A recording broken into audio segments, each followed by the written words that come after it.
November on meeste tervisekuu ja ikka räägitakse sellest, kuidas tuleb käia meeste arsti juures kontrollis ja tegeleda ohtudega, mis võivad varitseda, aga natukene tundub vähemalt, et vähem räägitakse ka novembris meeste vaimse tervise probleemidest. Tere hommikust, Silver!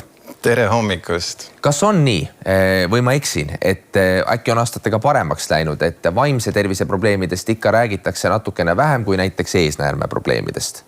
Jaa, vastab tõele. On näha, et asi liigub paremuse poole, kuid võiks olla teema aktuaalsem, eriti just meeste puhul, kes oma tundeid nii hästi võib-olla teinekord sõnastada ei oska.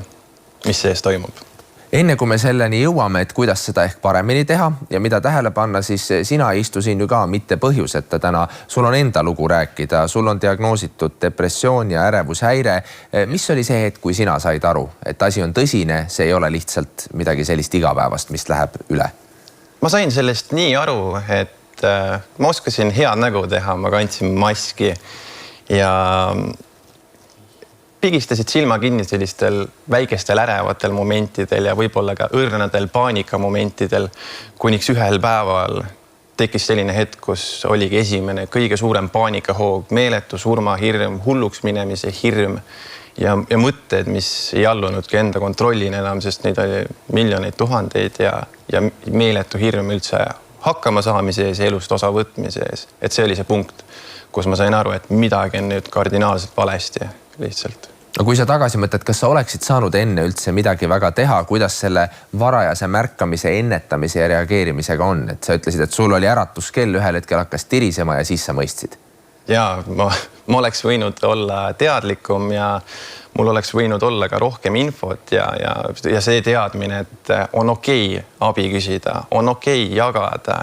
Ja näiteks praegu on ideaalne võimalus, näiteks mis Peaasi pakub, on selline test, kus sa saad mõõta enda sisemist heaolu, kui heas korras su vaimne tervis on või kui halvas seisus see on, et see on seal peaasi.ee mask, seal saab selle teha ilusti. Et ma tundsin sellisest asjast näiteks puudust toona. Kas sa said abi? Oli sul neid kohti, kust tuge saada, abi saada, et kuidas see kõik sinu jaoks oli? Kui kiiresti sa said jälle jalad niimoodi maha, et sa tundsid, et siit saab edasi minna? Ma sain ikka abi, aga see abini jõudmine, see oli see teekond, mis kestis kaua. Et ma oleks võinud ju reageerida siis, kui need esimesed märgid olid, et nüüd hakkab midagi untsu minema. Aga ma jõudsin viimasel hetkel või siis juba, kui oli hilja, pöördusin oma perearstile ja siis sealt juba jõudsin edasi psühhiaatrini, psühholoogini, võtsin ravimeid ja samas ka minu pere oli minule väga toetav sellel hetkel.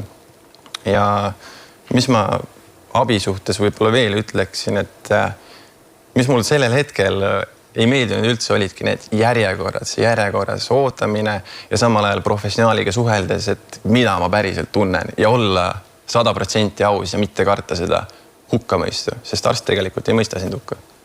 Kas peamine probleem on siis see, et Eesti mees ei taha neid tundeid välja näidata, näiteks siis abi otsida või et ta ka ise endale ei tunnista, et on probleem ja mõtleb, et saan hakkama?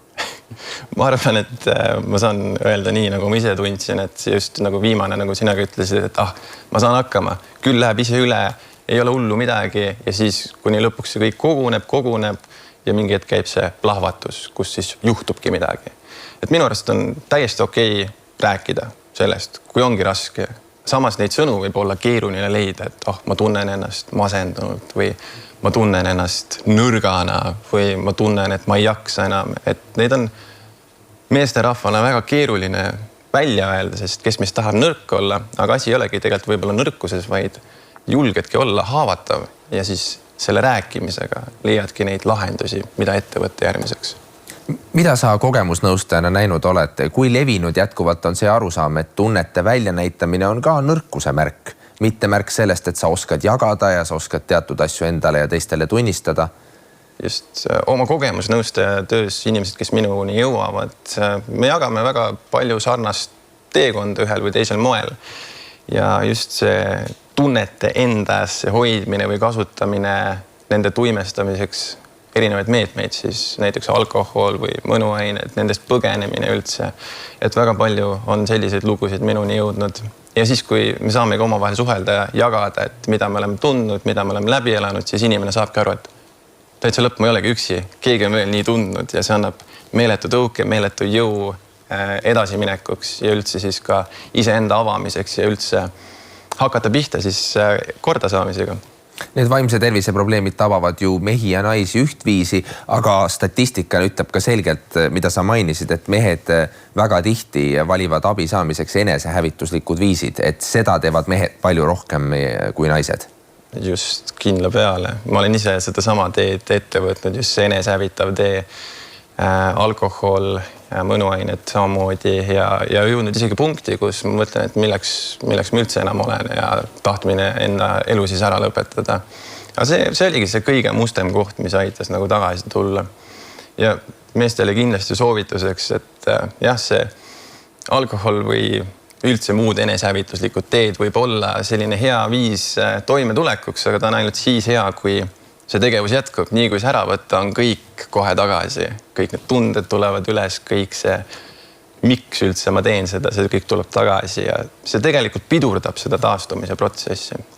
Kas kampaania Pääse maskilõksust, sa rääkisid ka maskist oma jutu alguses, kas see on mõeldud kõigile meestele, et lihtsalt olgegi julgeid ja näidake välja oma tundeid, siis te ei prae ja ei marineeri oma nende tunnetega üksinda või on see eelkõige mõeldud ikkagi nendele meestele, kellel on juba ohumärke näha ja tõesti, kes võib-olla ongi vaimselt tegelikult väga haavatavad ja on oht langeda sügavasse depressiooni näiteks? Sellest võib osa võtta iga meesterahvas, et see ongi üleskutse, et näidata, mis hetkel seespool toimub, kui teeb juba üks, teeb teine ja mida rohkem me seda julgeme teha, näeme, et inimesed teevad seda ümber meie mehed samamoodi, siis see annab sellist ühtekuuluvustunnet, et näe, tal on raske, tal on hästi, tal on üldse selline, et ei teagi, kuidas seda öelda ja see annab võimaluse jagada.